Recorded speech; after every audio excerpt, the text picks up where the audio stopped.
L'Akragas prova a concludere la stagione con dignità nonostante la disastrosa situazione interna. Appesa ad un filo la trattativa con gli iraniani, i quali sperano ancora di chiudere l'acquisto societario.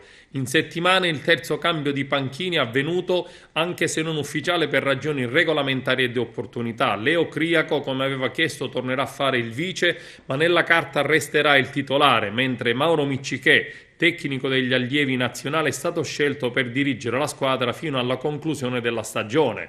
La dirigenza ha così trovato la soluzione a costo zero per concludere una delle peggiori stagioni del calcio professionistico dell'Akragas, oramai matematicamente in Serie D. Amarezza, sconforto e delusione sono gli aggettivi che i tifosi utilizzano e che serpeggiano quotidianamente per la retrocessione della squadra. Il calendario prevede domani alle 16:30 la sfida esterna sul campo della Fidelis Andria, mentre intenso è stato l'allenamento svolto in previsione dell'incontro. Sanseverino e Scrugli assenti per squalifica, Giuci, Carrotta e Petrucci hanno svolto un allenamento diverso, mentre gli altri giocatori sono tutti in buone condizioni fisiche.